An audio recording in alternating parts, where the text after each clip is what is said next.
Shalom, shalom, mes bien-aimés. Soyez bénis dans le nom puissant de notre Seigneur et Sauveur, Jésus-Christ de Nazareth. Que la grâce du salut soit manifestée sur vous tous. La grâce des 9 fruits du Saint-Esprit, l'amour, la douceur, la joie, la paix, la bonté, la bienveillance, la tempérance, la patience, la foi, la fidélité surnaturelle soit manifestée sur vous tous.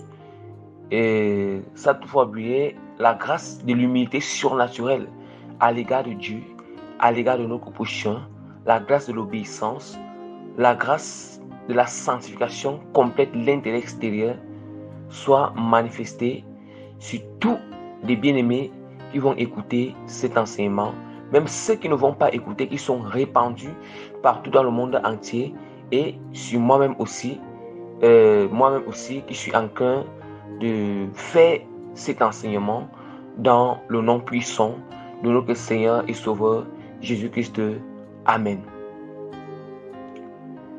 Bien-aimés, en toutes choses, nous devons toujours recommander notre moment d'enseignement entre les mains de l'Éternel. Et aussi présenter, avant que je me présente, toujours présenter la gloire de Jésus-Christ, présenter son honneur, sa puissance, son autorité, sa souveraineté. Donc, sa souveraineté pour toujours. Donc ça, une fois oublié, je vais vaquer une fois dans cette prière de recommandation et de présentation de la gloire de Christ. Dieu saint, Père éternel, Seigneur, je te loue, je t'exalte, Père, je te bénis. Je sanctifie ton son, nom, c'est Père puissant, Seigneur, en te rendant grâce, en étant reconnaissant à ton égard et en exprimant ma gratitude, puisque, Seigneur, tu m'as encore fait grâce, tu m'as encore donné la force de venir partager cet enseignement, de venir prêcher et enseigner à ton peuple, de venir libérer tes messages, Père, de venir transmettre ta connaissance, Père, de venir transmettre tes révélations profondes, Seigneur, dans ta parole, de venir, Père, Seigneur, transmettre, Seigneur. Éternel Dieu, grand Père, je te dis merci parce que tu es en train de toucher les cœurs, tu es en train de transformer les cœurs en ce moment, Père. Merci, Seigneur, pour tout ce que tu fais pour les âmes. Merci, Seigneur, pour tout ce que tu continues à faire pour les âmes, Seigneur. Merci, Seigneur, pour tous tes serviteurs et tes servants que tu continues à utiliser puissamment partout dans le monde entier, Seigneur, pour sauver les âmes, Seigneur. Éternel Dieu, grand Père du puissant, Seigneur, je reconnais que sans toi, je ne peux rien faire. Sans le Saint-Esprit, Seigneur, je ne peux pas enseigner, Père. Je ne peux pas, Seigneur, prêcher, Seigneur. Sans le Saint-Esprit, Seigneur, Père, Seigneur, l'autorité, Seigneur, de prédication et d'enseignement, Seigneur, n'a pas d'impact, Seigneur. Rien que le Saint-Esprit, Seigneur, qui peut apporter l'impact, Père, qui peut convaincre, qui transforme, qui touche les cœurs, Seigneur. Voilà pourquoi je t'en supplie que le Saint-Esprit prenne total contrôle en ce moment, Seigneur. Que le Saint-Esprit agisse puissamment en ce moment d'enseignement, Père. Le Saint-Esprit se mouvoie pendant ce moment d'enseignement, Père. Le Saint-Esprit plane maintenant, Père, pendant ce moment d'enseignement, Seigneur. Du moment où, Seigneur, Père, pendant que c'est tous les bien-aimés, Seigneur, qui sont en train d'écouter cet enseignement, Seigneur, je t'implore, Seigneur, que l'atmosphère et l'impact, Seigneur, la puissance de cet Jésus qui sera dégagée dans cet enseignement, Seigneur, que ça les saisit, Père, que ça les saisit, Père, que cette atmosphère les inonde, Père, que ça les transforme, Père, ça les restaure, Seigneur, Père, et que ça les vivifie, Seigneur, au nom puissant de notre Seigneur Sauveur, Jésus-Christ, Amen. Éternel Dieu, grâce à Seigneur, Père. Éternel Dieu, la paix, tout ça, Seigneur. Je lève, Seigneur, ton son nom vers toi, Seigneur. Aussi vrai que tu assistes ton trône, Père, de grandeur, de puissance, Seigneur. Ton trône de gloire, Seigneur, Père, Seigneur. Aussi vrai, Père, tu es Jésus, Seigneur, Père, Seigneur. Aussi vrai que, Seigneur, tu fais descendre cela les abîmes, Seigneur. Et tu fais remonter, Seigneur, Père, tout ça, Seigneur. Aussi vrai que, Éternel Dieu, la paix, Seigneur, Père, que tu abaisses, Seigneur, celui qui s'élève lui-même, Seigneur. Et tu élèves, celui qui s'humilie, Seigneur, Père, Seigneur. Oh, Seigneur, si vrai que, Père, Seigneur, tu retires la boue, Seigneur, Seigneur, du fumier, Père, l'indigent et le pauvre, Seigneur, Seigneur, afin, Seigneur, Père, de manifester ta gloire sur lui, Seigneur. Oh, éternel Dieu, Père, Seigneur, tu es digne de recevoir l'honneur, la gloire, la puissance, la royauté, la force, l'autorité, la grandeur, la souveraineté, Seigneur, l'action de grâce, Père, la gratitude, la reconnaissance, Seigneur, pour des siècles et des siècles, pour toujours, au nom puissant de notre Seigneur Sauveur Jésus-Christ, sans demande ton son nom, Père, sans demande ton son nom, Père, sans demande ton son nom pour toujours et pour des siècles et des siècles, au nom puissant de Jésus-Christ. Amen. Bien-aimé, par la grâce que l'Éternel m'accorde, je me présente comme le plus petit parmi tous les serviteurs de Dieu, le moindre parmi tous les serviteurs de Dieu, l'apôtre Prémisse Régis, vos jeunes frères que le Seigneur a appelés dans le ministère apostolique. Bien-aimé, par la grâce que le Seigneur m'accorde toujours de le répéter, comme je dis toujours, bien-aimé, pas seulement moi, mais tous ceux à qui Dieu utilise en esprit et en vérité. Comme je le dis toujours, humblement devant le Seigneur, que qui me délivrera de ces chairs, qui nous délivrera de ces chairs misérables et minables que nous sommes dans ce corps, ces chairs mortelles, ces chairs d'imperfection, ces chairs corruptibles, ces chairs de défauts, ces chairs d'erreurs, ces chairs, bien-aimés, capricieuses, ces chairs qui est contraire à l'esprit, contraire à la volonté du Seigneur, bien-aimé, qui nous délivrera de ces chairs misérables et minables devant Dieu, ces chairs qui n'est que boue et poussière et qui va rentrer encore dans la poussière. Oui, voilà ce que je suis dans cette chair. Nous ne sommes que des instruments du Seigneur. Nous ne sommes rien. Qui nous délivrera de ces chairs, ce n'est que la puissance du Saint-Esprit, oui. La puissance du Saint-Esprit, bien-aimé. La puissance de la sanctification, la sainteté. La puissance de la transfiguration à venir. La puissance, oui, qui nous délivrera. Qui nous délivrera de ces chairs, bien-aimé. On ne doit pas se fier à cette chair, mais on doit s'attacher à l'esprit. Quand nous sommes attachés à l'esprit, la chair sera assujettie à l'esprit. Voilà pourquoi la parole de Dieu nous dit dans Romains chapitre 8 que si nous marchons selon l'esprit, l'esprit va crucifier les actions de notre chair. Est-ce que nous entendons? Donc, voilà ce que je suis dans cet minable et misérable corps. Chair mortelle, sans le Saint-Esprit, nous ne sommes rien. Bien-aimés. Bien-aimés, vraiment,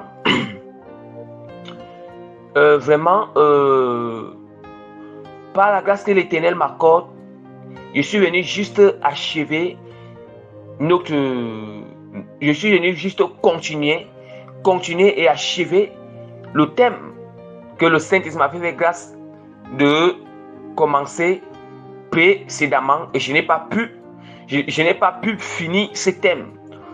Bien-aimé, ce thème qui n'était que intitulé, voilà pourquoi vous allez voir comment j'ai écrit thème entre parenthèses suite et fin.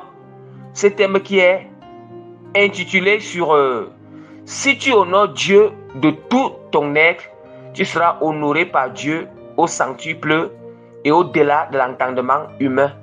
Mais aujourd'hui, j'ai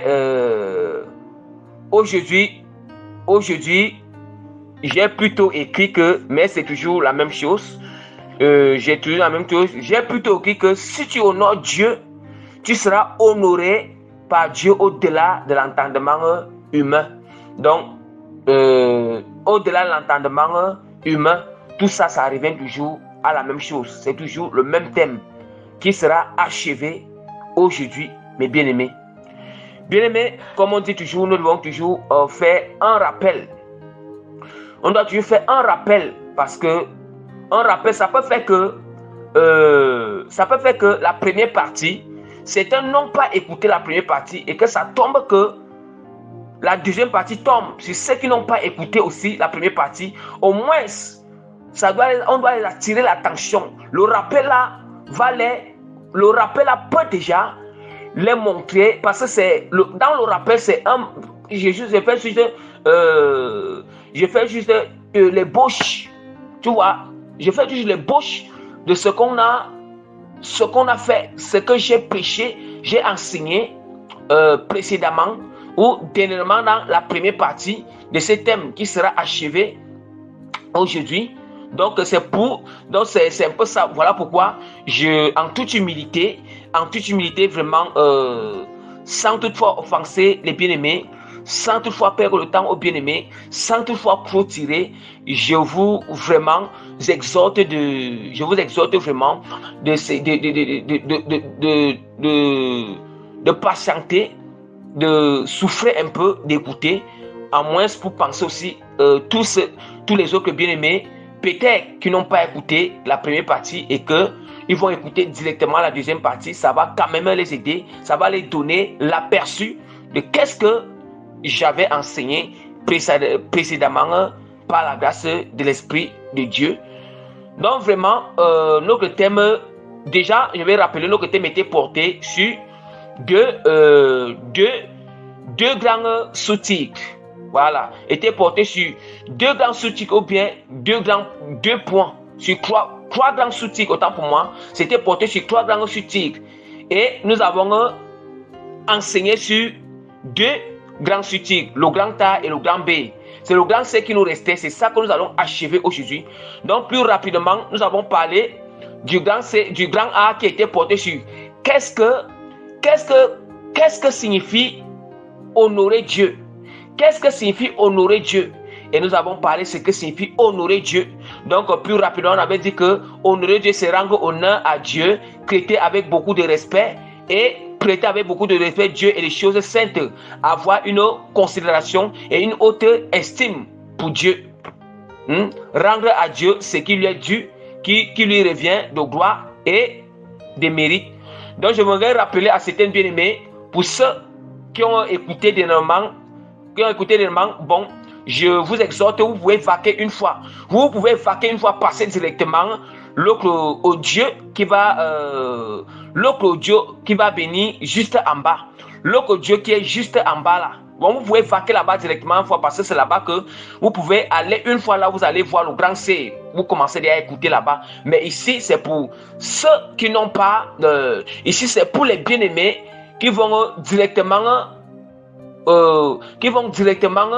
écouter la deuxième partie sans toutefois qu'ils ont écouté la première partie. Mais pour ceux qui ont écouté la première partie, allez directement dans le point C là-bas. Mais si vous voulez aussi écouter encore le rappel, il n'y a pas pour vous encore écouter le rappel, ça aide toujours. Donc on avait dit que honorer le Seigneur, honorer Dieu, on avait encore dit qu'honorer Dieu, c'est aussi l'aimer de tout cœur, de toute notre âme, de toutes nos forces, sans intérêt, en l'accordant beaucoup d'attention. Voilà honorer Dieu. On avait encore dit que honorer Dieu, c'est rendre à Dieu ce qui lui est dû, qui lui revient de gloire et de mérite, comme glorifier Dieu, adorer Dieu, célébrer Dieu, vénérer Dieu, magnifier Dieu et exalter le Seigneur. Et enfin, c'est aussi demeurer ou rester fidèle à Dieu en remplissant et en respectant les engagements ou les obligations dans l'alliance individuelle avec Christ. Voilà ce que signifie. On avait parlé, on avait beaucoup de passages, il y avait beaucoup de passages qui avaient prêché sur ça, mais je ne peux plus ancrer dans ça. Donc voilà, je voulais juste donner qu'est-ce que signifie déjà honorer, ce qu'on avait parlé, mais on avait aussi prêché avec des paroles sur ça. Maintenant, notre deuxième point, c'était le point B, le grand B. Le grand B, c'était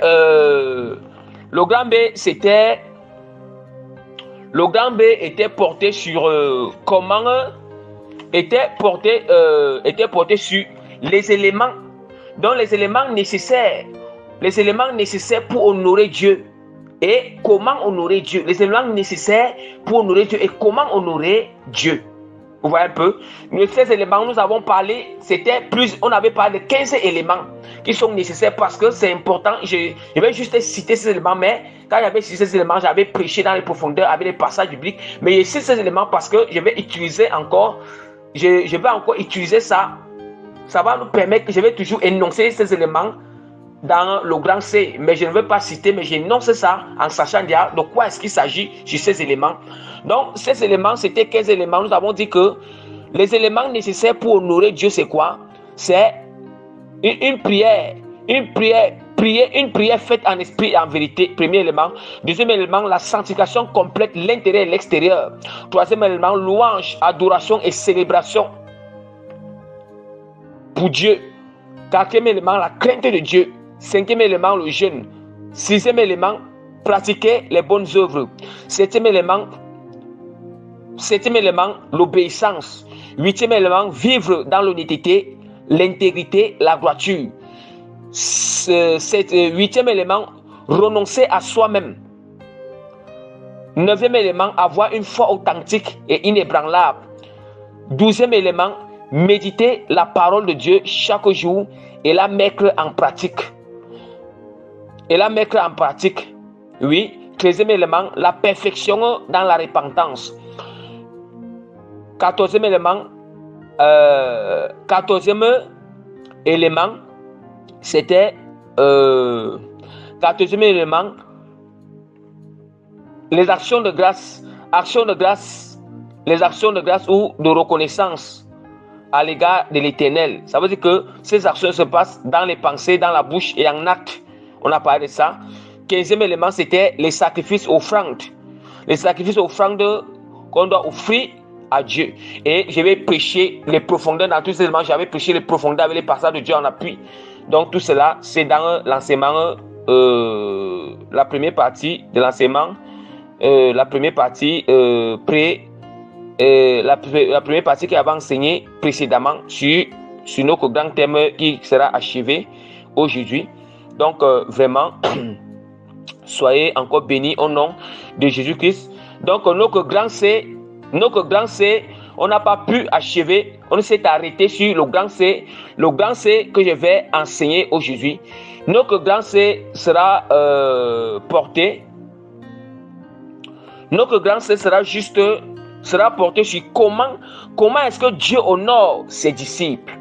Donc directement je vais passer sur le Dieu suivant pour commencer déjà à enseigner les profondeurs, comment est-ce que Dieu nous honore, puisqu'on a parlé qu'est-ce que signifie que Dieu nous honore. On a aussi dit que que sont les éléments nécessaires pour que que sont les éléments nécessaires pour honorer Dieu, ou comment est-ce que nous, les disciples de Dieu, on doit l'honorer. Maintenant, en retour, il faut aussi que Dieu nous honore aussi. Voilà, maintenant, nous parlons dans le grand C. Comment est-ce que Dieu honore ses disciples?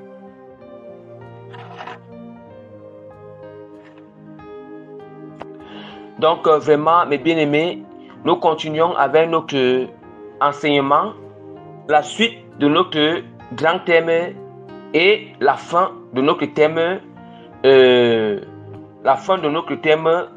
Quand si on honore Dieu, on sera honoré par le Seigneur au centuple et au-delà de l'entendement humain. Vous voyez? Au-delà de l'entendement humain. Donc nous allons continuer avec notre grand C. Le grand C qui est juste porté. Comment est-ce que Dieu honore ses disciples? C'est très important, bien aimé. Là maintenant, on doit aussi connaître comment Dieu honore ses disciples. Après avoir qu'on a déjà honoré Dieu avec tous ces éléments et que nous sommes persévérants dans ces éléments, nous sommes fidèles. Nous sommes fidèles à pratiquer tous ces éléments, à honorer Dieu en pratiquant tous ces éléments. Quand Dieu il constate, il voit comment nous sommes fidèles, comment on obéit, comment on persévère, comment nous restons fermes, nous maintenons le cap, à mettre ces éléments en pratique, à honorer Dieu avec tous ces éléments, à honorer Dieu en pratiquant ces éléments, à honorer Dieu. Voilà comment c'est par là maintenant, c'est par là donc Dieu aussi en retour Il nous honore. Il honore aussi son disciple. Or, le disciple ici, le disciple c'est celui qui imite son maître. Notre maître c'est Jésus-Christ. Le disciple c'est celui qui obéit aux enseignements de son maître. C'est lui qui garde les instructions de son maître. Oui, c'est lui qui suit son maître partout là où il va. Partout là où il va, c'est ça qu'on appelle un disciple. C'est lui qui reflète son maître. C'est ça qu'on appelle un disciple. Hein? Un disciple. C'est lui qui marche sur les traces de son maître. C'est ça qu'on appelle un disciple de Jésus-Christ. Oh, notre maître, c'est Christ. C'est Jésus-Christ. Et voilà pourquoi vraiment, nous allons parler. Quand est-ce qu'on dit le petit 1? Parce que notre grand C aura aussi deux petits points. Il y aura le petit 1 et le petit 2. Le petit et le petit 2. Oui.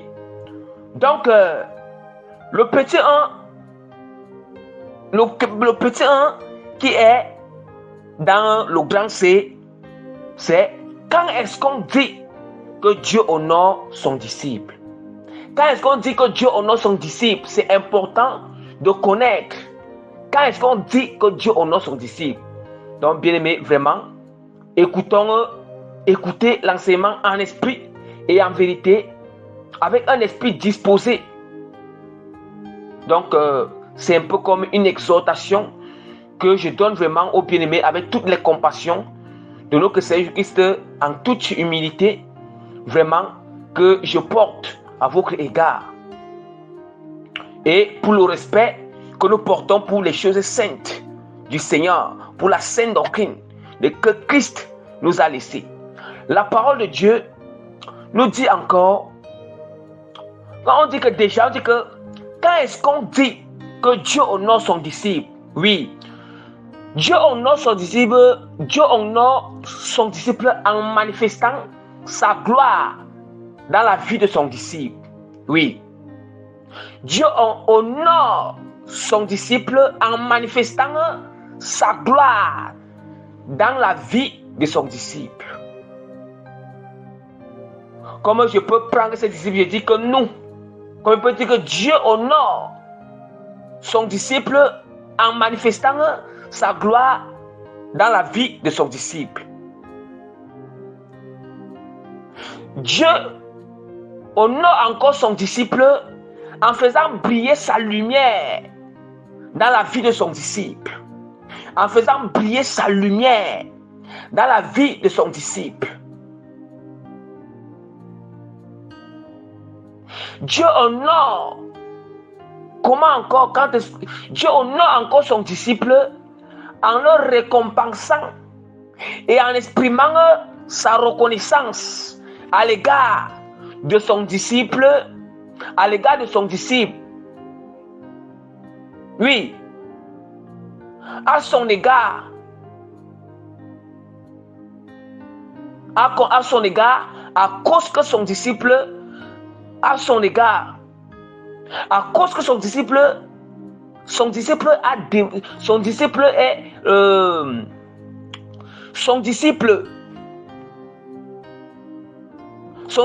demeure, ou bien son disciple a demeuré fidèle à sa volonté et aux éléments nécessaires qui nous permettent de lui être agréable quotidiennement. Voilà quand on parle, quand est-ce qu'on dit que Dieu honore son serviteur? Oui, notre petit 1. Quand est-ce qu'on dit que Dieu honore son serviteur? Oui, Dieu honore son serviteur en manifestant sa gloire, ou bien son disciple, ou bien son enfant.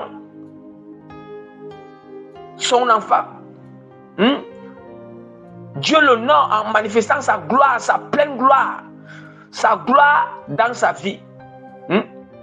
En manifestant sa gloire dans la vie de son disciple, en faisant briller la lumière dans sa vie.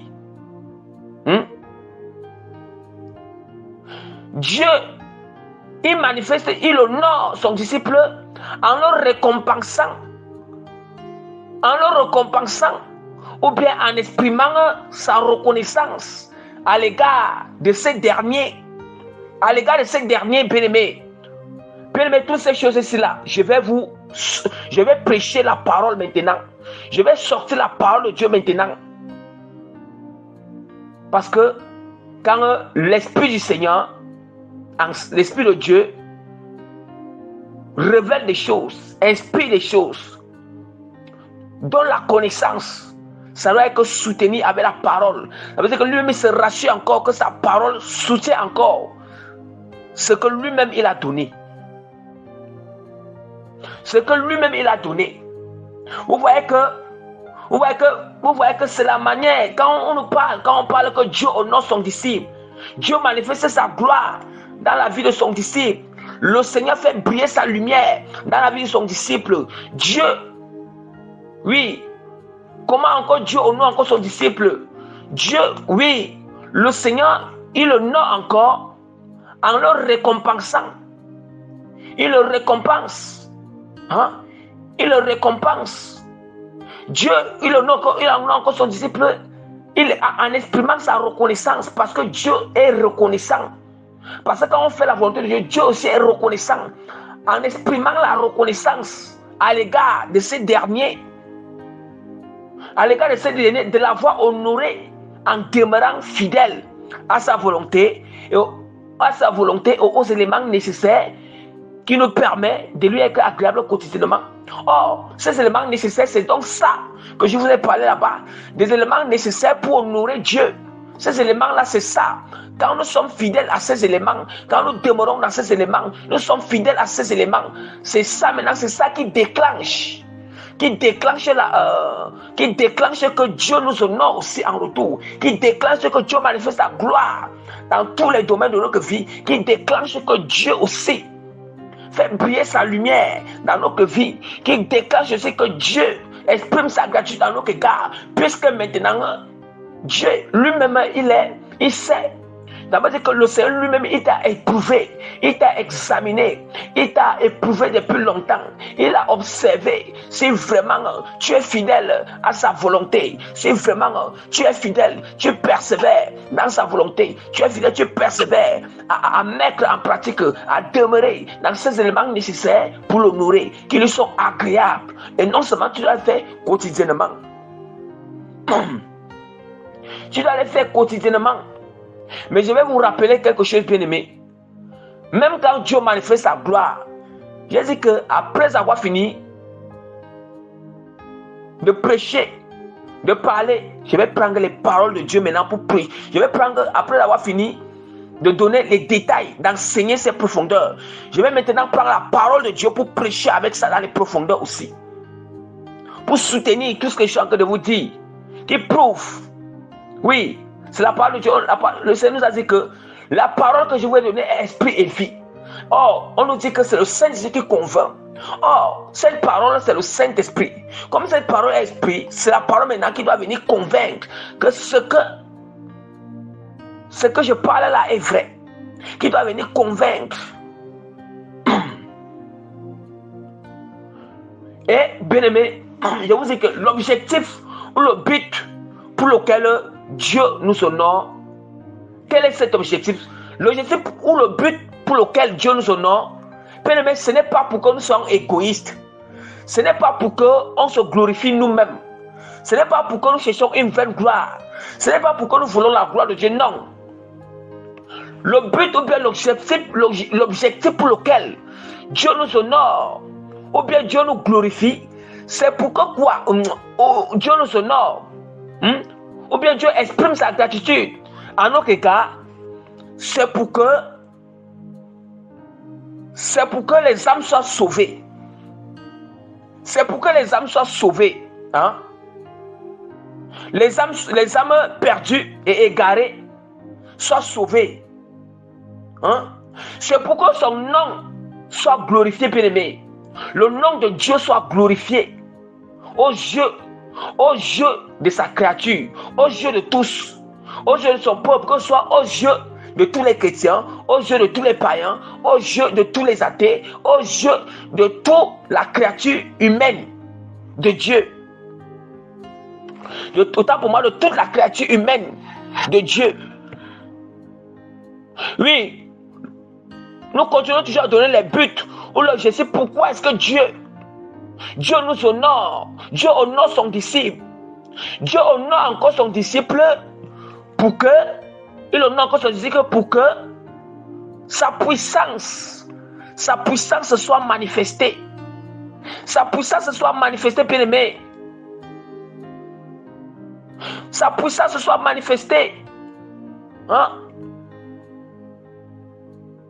Vous voyez? C'est pour ça. Sa puissance soit manifestée aux yeux de tous. Son nom soit raisonné aux yeux de tous. Son existence. Oui. Son existence soit confirmée qu'il est vrai aux yeux de tous. Oui. Et pour qu'aussi son essence soit connue, son essence même, l'essence de Dieu soit connue aux yeux de tous. L'essence de Dieu soit connue, l'essence de Dieu soit connue aux yeux de tous, les païens, tous les chrétiens, que ce soit chrétiens consacrés, chrétiens tièdes, païens, athées. Donc cela, je résume cela en toute la créature humaine de Dieu. Oui, pour que l'essence de Dieu soit connue et reconnue aux yeux de tous, de toute sa créature humaine. C'est le but pourquoi Dieu glorifie ses disciples. Le but pourquoi Dieu honore ses disciples. Or, honorer son disciple, c'est que Dieu manifeste sa gloire dans la vie de son disciple. Dieu glorifie son disciple. Le disciple de Christ glorifie son disciple. Le disciple de Christ ne peut pas se glorifier lui-même, mais c'est Christ qui glorifie son disciple. En l'honorant, tout cela, nous allons parler avec la parole de Dieu. Avec la parole de Dieu maintenant, tout à l'heure, on ne part pas loin. Nous ne partons pas loin. Pour soutenir. Mais quand on parle de l'essence du Seigneur, quand on parle de l'essence de la nature, quand on parle de l'essence de Dieu, c'est la nature de Dieu. Ou bien quand on parle de l'essence d'un corps, c'est la nature de ce corps, la nature que revêt ce corps, la nature que constitue ce corps. Or, ici, on ne nous parle pas de l'essence d'un corps physique ou d'un corps naturel ou d'un corps quelconque. Mais si on parle de l'essence de Dieu. Or, je vous ai dit que l'essence, c'est ce que revêt un corps. Ce que revêt la nature d'un corps. Or, l'essence de Dieu, c'est quoi? Parce que je n'ai pas voulu citer toutes ces choses. J'ai voulu abréger, j'ai voulu faire que ça soit plus court. Voilà pourquoi il dit essence. Or, dans l'essence de Dieu, c'est la nature. C'est la nature que revêt Dieu. La nature, tout ce que constitue la nature de Dieu, c'est ça qu'on appelle l'essence du Seigneur, l'essence de Dieu. Or, dans cette essence, il y a l'amour. Il faut que l'amour soit connu, l'amour de Dieu soit connu aux yeux des hommes. Et pour que l'essence de Dieu soit connue, on a dit que Dieu honore ses serviteurs pour que son essence soit connue et reconnue aux yeux de tous, la créature humaine. Or, cette essence, c'est quoi? Il y a l'amour de Dieu pour que les gens connaissent le vrai amour de Dieu. Les gens connaissent le vrai amour du Seigneur. Les gens connaissent, il y a l'amour de Dieu. Il y a la tempérance du Seigneur, la maîtrise du Seigneur. Il y a la patience de Dieu. La patience du Seigneur. La douceur de Dieu. La paix de Dieu. La joie du Seigneur. L'humilité. Dieu même est humble. L'humilité du Seigneur. La sainteté, oui, quand on parle, oui, voilà des choses, des éléments qui font partie de l'essence de Dieu. Oh, l'essence de Dieu, c'est la nature que révèle le Seigneur, que révèle l'Éternel, l'incorruptibilité, l'essence du Seigneur, on appelle ça l'essence de Dieu. L'incorruptibilité, bien-aimé. Voilà, il y a encore beaucoup de choses il y a beaucoup d'éléments qui font partie de l'essence de Dieu. de l'essence de Dieu. Donc c'est pour rappeler aux bien-aimés que quand je vais arriver sur le petit 2 pour citer quelques façons que Dieu glorifie ou honore ses disciples, quand je vais citer ces choses-là, toutes ces choses-là, ce n'est pas pour que on va faire le gros dos. Ce n'est pas pour que nous allons hausser les épaules. Ce n'est pas que nous allons écraser les autres. Ce n'est pas que tu vas te montrer supérieur aux autres. Ou bien tu t'estimes supérieur. Non. Non. C'est pour la gloire du Seigneur. Ce n'est même pas pour ta gloire. Ce n'est pas pour que les hommes t'acclament. C'est pour que les hommes acclament Jésus-Christ. C'est pour que les hommes glorifient Christ. Oui. Tout ça, c'est pour que tu témoignes la gloire de Christ. Toutes ces choses c'est que Dieu, toutes ces manières, toute cette façon que Dieu t'honore, ou Dieu t'honore ou glorifie. Dieu t'honore ou manifeste sa gloire dans ta vie. Ce n'est pas pour toi, mais c'est pour le Seigneur. C'est pour que Dieu lui-même encore. C'est pour Dieu, c'est pour encore la gloire de Dieu. Dieu te glorifie pour que lui soit. Dieu te glorifie pour que ça soit pour sa gloire. Dieu t'honore pour que ça soit pour sa gloire. Dieu t'honore pour que tu témoignes sa gloire. Est-ce que nous comprenons? C'est ça que je voulais dire. Je voulais dire expliquer dans les profondeurs, rappeler aux bien-aimés. Rappelez aux bien-aimés. Bien-aimés, nous allons ouvrir la parole de Dieu. Bien-aimés, pour la parole de Dieu qui est le fondement de l'évangile de Christ. Le fondement de l'évangile de Christ, bien-aimés. Le fondement de la bonne nouvelle que Christ nous a dit de prêcher. La bonne nouvelle. L'évangile de Christ, bien-aimés. Nous sommes là pour évangéliser. Nous sommes là pour donner l'évangile de Christ. L'évangile de Christ qui est quoi? Christ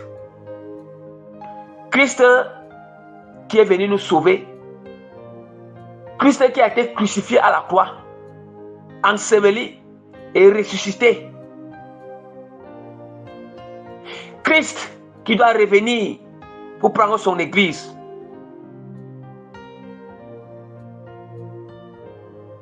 Prêcher la sanctification, la repentance, dénoncer les œuvres des ténèbres pour plaire à Christ. Notre évangile est sacré, est basé sur le nom de Christ, sur Jésus-Christ. Oui, celui qui sort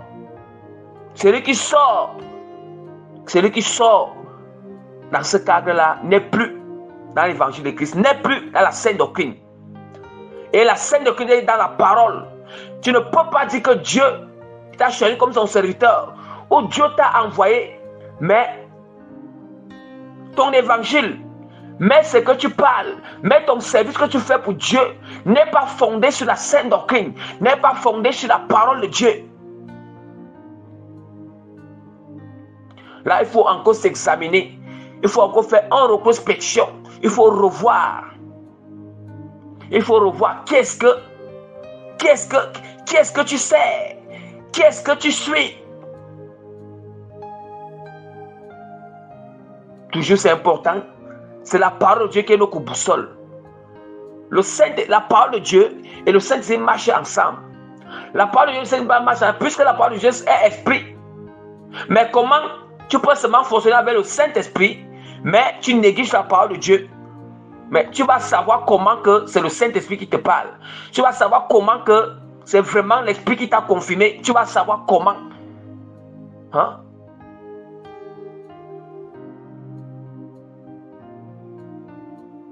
Donc, vraiment.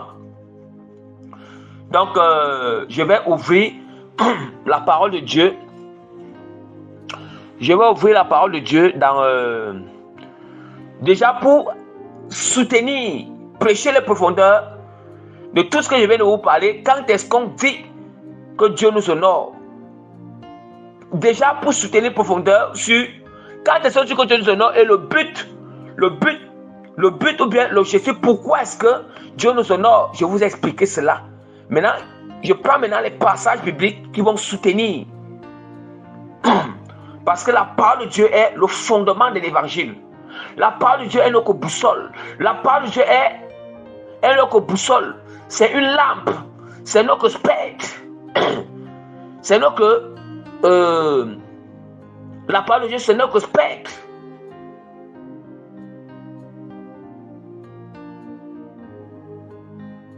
Peut-être vous avez posé que c'est quel genre de spectre? La parole de Dieu, c'est un spectre. Un spectre, c'est notre spectre lumineux. Or, le spectre lumineux, c'est un ensemble de rayons. Un ensemble de rayons lumineux. Un ensemble de rayons lumineux. Or, il faut que l'ensemble des rayons... C'est comme une torche. Une torche, c'est un spectre lumineux. C'est un spectre parce que quand on éclaire avec une torche, nous allons voir, la lumière commence un peu et la lumière s'agrandit. Or, la lumière qui s'agrandit, là, il y a plusieurs rayons de lumière, plusieurs rayons lumineux qui sortent de la torche afin de se propager. Qu'on appelle une propagation. Ça se propage. C'est ça la parole de Dieu. Et nous savons que si la torche ne propage pas ses rayons, on ne peut pas voir le chemin d'où est-ce qu'on part. C'est ça maintenant le rôle que joue la parole du Seigneur. Pour que ça vous éclaire davantage ce que je vous explique là. Je vais ouvrir et cette parole qui est Christ, le rocher. Donc, mes bien-aimés, je vais ouvrir la parole de Dieu dans Jean chapitre 8, verset 54. Je lis au nom puissant de Jésus-Christ.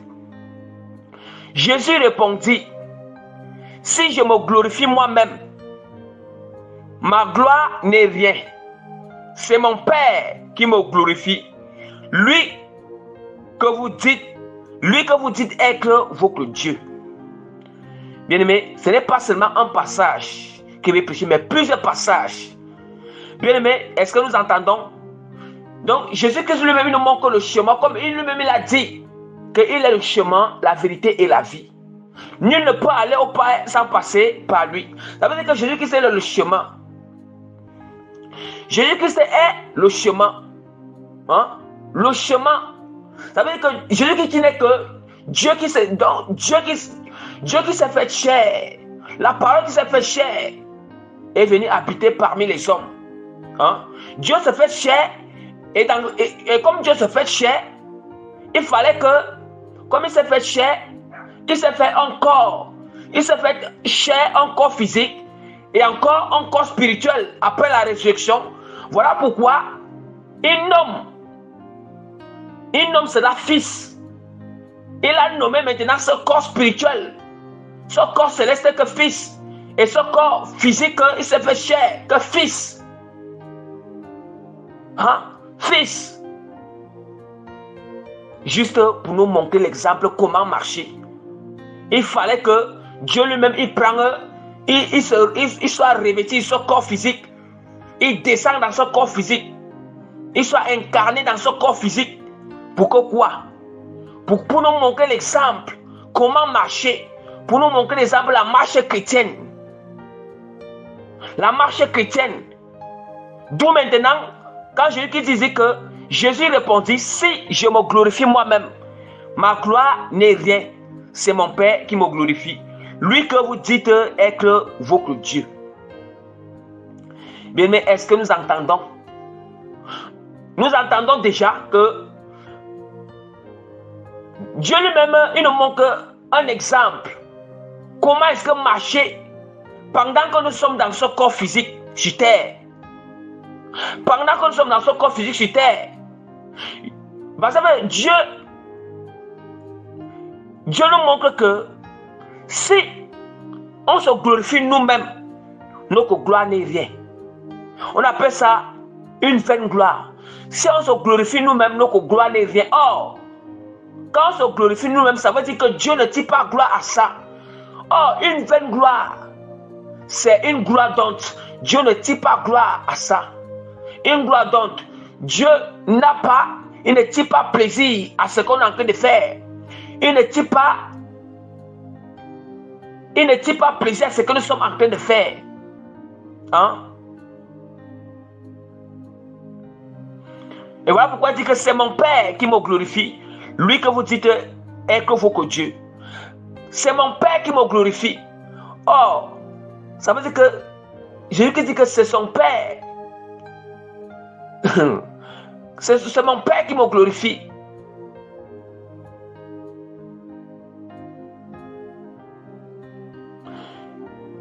Quand Jésus parle, c'est pour montrer l'exemple, nous, comment on doit marcher. Parce que le Seigneur a dit, celui qui marche selon l'Esprit du Seigneur est appelé fils de Dieu. Seigneur, vous savez, là maintenant, nous qui avons reçu le Saint-Esprit, nous qui marchons sur la volonté de Dieu, Dieu a fait de nous des fils. Des fils, il a fait de nous ses fils et ses filles. Bien-aimés, ne soyez jamais confus. Quand on dit que fils de Dieu, on dit que père, on dit que fils. Ne soyez jamais confus.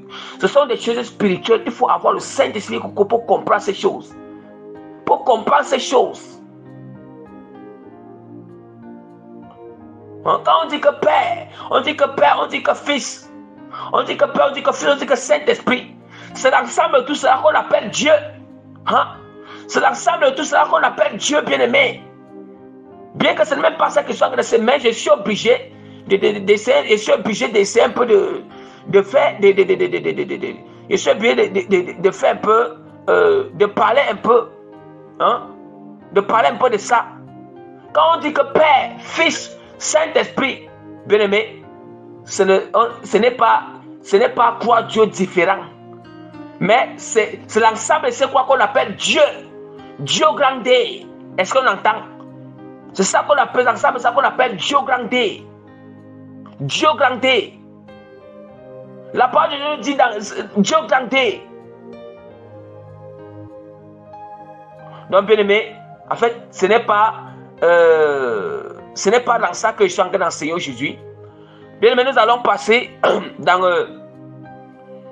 Jean chapitre. C'est pour ça que je voulais juste expliquer ça quand je dis que Jésus répondit que si je me glorifie moi-même, ma gloire n'est rien. C'est mon Père qui me glorifie. Hein? C'est mon Père qui me glorifie. Je vais nous montrer l'exemple. Comment est-ce que ça va se passer avec nous? Quand on sera converti en Christ et que nous sommes déjà nés du baptême de feu, nés de l'Esprit, nés du Saint-Esprit. Or, en ce moment, nous sommes appelés fils de Dieu. Nous sommes appelés fils de Dieu et filles de Dieu.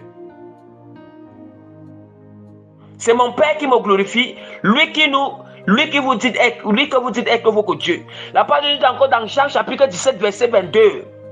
Je les ai donné la gloire que tu m'as donnée, afin qu'ils soient un comme nous sommes un. Mais est-ce que nous entendons? Je les ai donné la gloire que tu m'as donnée. Je les ai donné la gloire que tu m'as donnée, afin qu'ils soient un comme nous sommes un.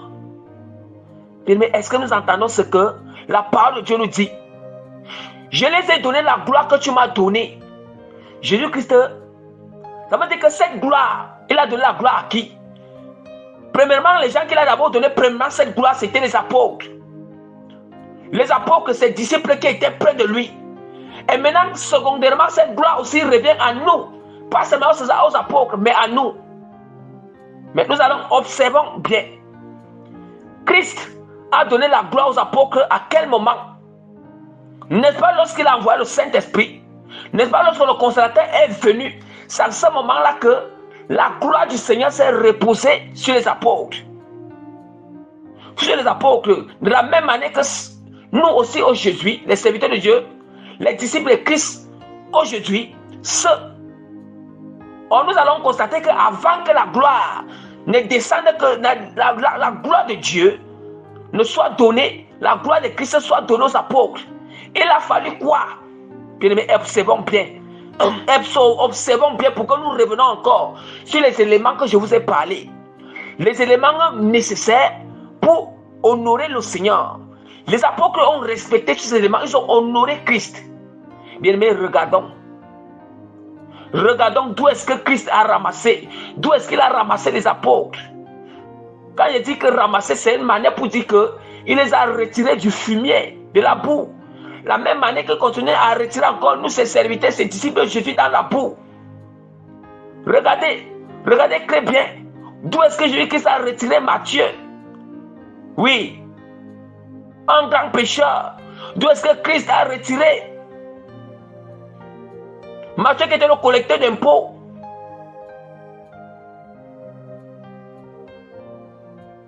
Qui a tellement péché. D'où est-ce que Christ a retiré? Oui, il a retiré Pierre où? Pierre qui était qu'un homme colérique. Lui ne connaissait pas un homme colérique. D'où est-ce que je ne vais pas citer tous les autres apôtres. Ça veut dire que Christ, il est retiré d'abord dans le péché, il est retiré d'abord dans le monde. Maintenant, il fait de ses disciples. Ils ont passé le moment avec Christ. Ils ont écouté les enseignements de Christ. Ils ont écouté ces enseignements pendant 3 ans. Oui, parce que le ministère de Christ a duré 3 ans. Avant qu'il ne soit crucifié.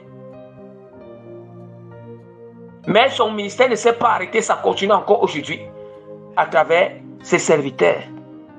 Son Saint-Esprit qui est là. Son esprit qui est là. Donc pour dire que les 3 ans là, c'était pour qu'il accomplisse. Pour qu'il accomplisse le salut qui a été annoncé par les prophètes dans l'Ancien Testament. Voilà, les 3 ans là, c'était pour accomplir ce salut-là. Maintenant, nous continuons toujours à enseigner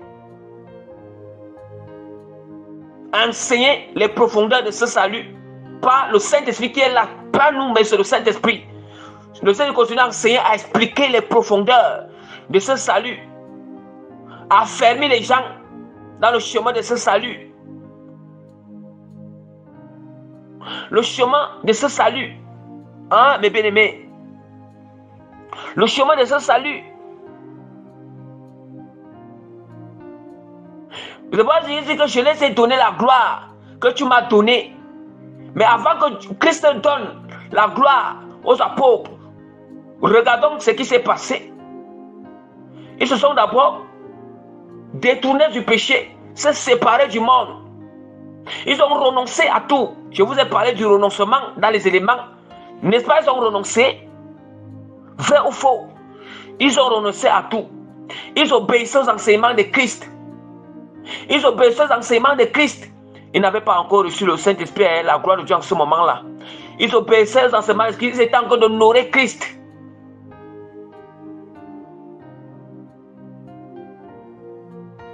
Je les ai donné la gloire que tu m'as donnée, afin qu'ils soient un, comme nous sommes un. Bien-aimé, Christ a dit quoi? Je les ai donné la gloire que tu m'as donnée, afin qu'ils soient. Ça veut dire que enfant signifie quoi? Enfant ne manque qu'il y a un but. Enfant ne manque que la gloire qu'il les a donnée, il les a donné cette gloire pour un but. Oui, quand on dit que afin que, quand on parle afin que, c'est afin que, quand on nous parle déjà de ça, afin qu'il soit un, ça veut dire que ça exprime le but. Hein? C'est le but, l'objectif. Pourquoi est-ce qu'il donne cette gloire? Et il a bien précisé, Christ a bien précisé. Je répète, je relis encore. Je les ai donné la gloire que tu m'as donnée afin qu'ils soient un, comme nous sommes un. Bien-aimé. Afin qu'ils soient un, comme nous sommes un. Bien-aimé. Et que un signifie quoi? Et que un signifie que du fait que les chrétiens doivent être un, signifie quoi? Si les chrétiens doivent être un pour la gloire du Seigneur, ce n'est pas pour notre gloire. Ce n'est pas pour notre gloire, c'est pour la gloire de Dieu que les chrétiens doivent être un. Or, qu'est-ce qui peut faire que les chrétiens soient un? Qu'est-ce qui peut unir les chrétiens? C'est quand chaque chrétien est déjà baptisé par le Saint-Esprit. C'est quand chaque chrétien respecte tous ces éléments, comment honorer Christ, et ils sont baptisés par le Saint-Esprit. Ils sont révisés la gloire de Dieu. C'est ça qui peut faire que les chrétiens soient un. Voilà pourquoi nous allons constater que certains chrétiens ne sont pas un, parce que certains ne respectent pas ces éléments nécessaires pour honorer Dieu. Certains n'ont pas encore reçu la gloire, la plénitude du Saint-Esprit en eux, le baptême du Saint-Esprit. D'où maintenant, ceux qui n'ont pas reçu le baptême du Saint-Esprit, nous allons voir que ceux-là, ils sont encore toujours dans les querelles. Ils sont encore toujours dans les querelles. Les hommes, la chair agit encore beaucoup en eux. D'où maintenant, il y a toujours opposition. D'où maintenant, nous allons constater que un chrétien tiède, un chrétien qui mène une vie de consécration, qui mène une vie de consécration, rempli par la plénitude du baptême du Saint-Esprit, nous allons voir que c'est quelque chose que ça ne peut jamais donner entre les deux chrétiens. Pourquoi? Ça ne peut que donner pour celui qui veut connaître la vérité, celui qui veut se soumettre à la vérité de Christ, qui veut accepter les enseignements de Christ. C'est là où ça peut donner. Soit il doit se soumettre à la vérité de Christ. Ce n'est pas aux chrétiens sanctifiés qui se soumettent, mais se soumet à la vérité de Christ. Mais celui qui est rebelle, qui ne va pas encore entrer dans la vie de consécration, ça ne peut pas donner, parce que il n'y a pas la gloire de Dieu en lui. Il n'y a pas la gloire de Dieu en lui. Il n'y a pas la lumière de Christ. La lumière de Christ en lui. Mais nous allons voir que les chrétiens qui sont consacrés, tous les chrétiens qui sont consacrés, qui sont renoncés, qui respectent tous ces éléments nécessaires pour honorer le Seigneur, et qui ont déjà reçu la gloire de Dieu, et que la lumière de Dieu brille en eux, ces chrétiens se comprennent. Ils se comprennent parce que déjà, les choses qui les unissent, les choses qui sont en train de les unir, les principes qui sont en train de les unir, eux tous, ça veut dire qu'ils respectent ces principes. Ça veut dire qu'il n'y a pas l'autre, ils respectent ces principes. Et deuxièmement, ils ont le Saint-Esprit. Et troisièmement, ils ont rempli la gloire, c'est la lumière du Seigneur qui est toujours le Saint-Esprit. C'est ça maintenant qui les unit, c'est ça qui les fait se comprendre. Parce qu'ils ont les mêmes buts. Parce qu'ils ont les mêmes buts. Même vision, c'est qu'ils doivent entrer dans le royaume de Dieu. Même vision, c'est qu'ils prêchent la sanctification. Même vision, c'est que marcher dans la sanctification, renoncer à toutes choses. Tout le cœur est enflammé d'entrer dans le royaume de Dieu.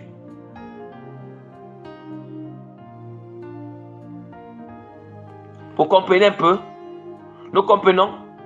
Voilà pourquoi nous allons constater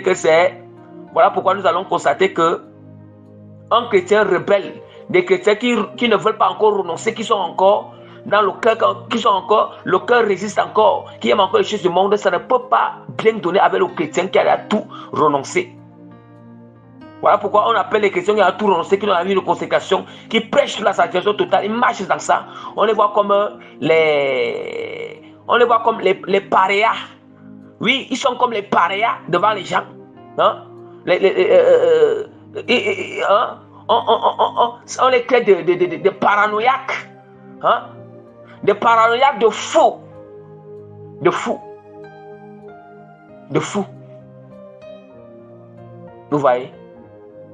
Je vais lire encore dans Matthieu chapitre 5 verset 13. Matthieu chapitre 5 verset 13 à 16. Je lis au nom puissant de Jésus-Christ. Vous êtes le sel de la terre. Mais si le sel perd sa saveur, avec quoi la lui rendra-t-on? Il ne sert plus qu'à être jeté dehors et foulé aux pieds par les hommes. Vous êtes la lumière du monde. Une ville située sur une montagne ne peut être cachée. Et on n'allume pas une lampe pour la mettre sous le boisseau, mais on la met sur le chandelier et elle éclaire tous ceux qui sont dans la maison. Qu'il faut que la lumière luise ainsi devant les hommes afin qu'ils voient les bonnes œuvres et qu'ils glorifient le Père qui est dans les cieux.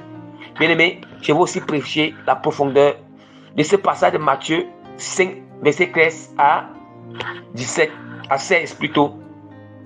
Le Seigneur dit que vous êtes la lumière, le sel de la terre. Mais si le sel perd sa saveur, avec quoi la lui rendra-t-on? Il ne sert plus qu'à être jeté dehors et foulé aux pieds des hommes. Bien, est-ce que nous entendons? Bien, est-ce que nous entendons? Ça veut dire que le sel, ça veut dire que le sel donne le goût à la nourriture. Le sel donne le goût à la nourriture. Le sel donne le goût à la nourriture. Ça veut dire que le Saint-Esprit donne le goût à la marche chrétienne. Le Saint-Esprit, la gloire de Dieu, la lumière de Dieu qui est toujours le Saint-Esprit, parce que le Saint-Esprit contient la gloire du Seigneur. Le Saint-Esprit contient la lumière de Dieu. Hein? C'est ça qui donne le bon sens d'un chrétien. C'est ça qui donne le vrai sens de la vie chrétienne. Le vrai sens de la vie chrétienne. Ce n'est pas ce qu'on dit que chrétien de nom. Non. C'est ça qui donne le vrai sens à la vie chrétienne. Et nous dit que si le sel perd sa saveur, avec quoi lui rendra-t-on? Il ne sait plus qu'à être jeté dehors et foulé aux pieds par les hommes. Mais si tu perds cette saveur, si tu perds le Saint-Esprit, bien aimé, si tu perds le Saint-Esprit, bien aimé, tu n'as plus de sens. Ta vie chrétienne n'a plus de sens. Oui. Regardez. Il dit encore, vous êtes la lumière du monde. Je vous ai dit, Jésus a encore de vous parler. Quand est-ce qu'on dit que Dieu honore son serviteur? Voilà les passages. Vous êtes la lumière du monde. Une vie située sur une montagne ne peut être cachée. Bien aimé, quand la gloire de Dieu réside en toi, la gloire de Dieu est en toi, bien aimé. La lumière de Dieu brille en toi, bien aimé. Tu es une lumière dans le monde. Le monde que nous voyons, le monde physique que nous voyons ici, le monde physique est dans les ténèbres. Maintenant, il faut que celui qui est habité par la gloire de Dieu, celui qui est revêtu par la gloire du Seigneur, revêtu par la lumière du Seigneur, il a une lumière dans le monde. Hein? Il a une maison située sur une montagne. Il a une maison située sur une montagne. Ça veut dire que nous savons qu'une maison sur une montagne, une maison située sur une montagne, tout le monde voit cette maison. Tout le monde voit une maison qui est située sur une montagne et que la lumière est dans cette maison. La lumière brille dans cette maison. La lumière brille dans cette maison. Tout le monde va voir cette maison. Ça signifie quoi? Quand la gloire de Dieu est en toi, quand la lumière de Christ est en toi, bien aimé, ça veut dire que tu ne peux pas te cacher. Tout le monde est en train de voir. Tout le monde voit la grâce de Dieu dans ta vie. Tout le monde voit la lumière de Dieu dans ta vie. Tout le monde voit vraiment la vérité de Dieu dans ta vie. Tout le monde voit vraiment la sanctification. Tout le monde voit comment l'essence de Dieu se manifeste dans ta vie. Tout le monde voit comment Dieu manifeste la sainteté dans ta vie. Tout le monde voit la nature de Dieu dans ta vie. La nature de Dieu dans ta vie. Or, je peux dire que c'est une partie. Ça veut dire que Dieu extrait. Il extrait juste une partie de sa nature, une partie de sa gloire, une partie de sa lumière pour déposer ça en l'homme. Ce n'est pas vraiment la pleine nature de Dieu, mais il dépose une partie afin que ça soit démontré sur la terre. La parole de Dieu dit dans le verset 16 que votre lumière luise ainsi devant les hommes afin qu'ils voient les bonnes œuvres. Est-ce que nous entendons? Je vous ai encore parlé des bonnes œuvres dans ces éléments pour que Dieu nous honore. Je vous ai parlé des bonnes œuvres. Or, les bonnes œuvres montrent que la gloire de Dieu est présente. Que votre lumière luise ainsi devant les hommes afin qu'ils voient les bonnes œuvres. Et qu'ils glorifient votre Père. Et qu'ils glorifient votre Père qui est dans les cieux. Mais est-ce que nous entendons? Cette lumière, c'est pour que... C'est que vous expliquais tantôt que c'est pour que cette gloire soit manifestée aux yeux de tous. Donc c'est pour que les hommes glorifient Dieu. C'est dans le but que Dieu soit glorifié. La gloire de Dieu soit témoignée. On témoigne la gloire du Seigneur pour la gloire de Dieu. Donc bien aimé, attention. Ceux qui font les bonnes œuvres et qui se glorifient dans ces bonnes œuvres au lieu de glorifier Dieu. Ça veut dire que, attention, ces bonnes œuvres, c'est pour que Dieu soit glorifié. La lumière de Dieu qui est en toi, c'est pour que les hommes, c'est pour que C'est pour que Dieu soit glorifié. C'est pour que les hommes glorifient Dieu. C'est pour que les hommes connaissent Dieu à travers toi. À travers toi. Tu n'es qu'un instrument. Les hommes connaissent Dieu à travers toi. Les hommes connaissent l'amour de Dieu à travers toi. La nature de Dieu à travers toi. L'essence de Dieu à travers toi. Nous comprenons? Nous comprenons? Nous comprenons sur nos points, nos petits un que quand est-ce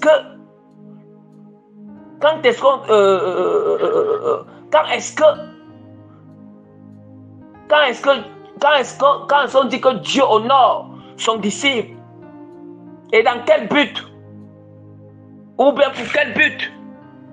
Voilà ça que je suis en train de prêcher dans les profondeurs avec la parole de Dieu. Avec la parole de Dieu, mes bien-aimés.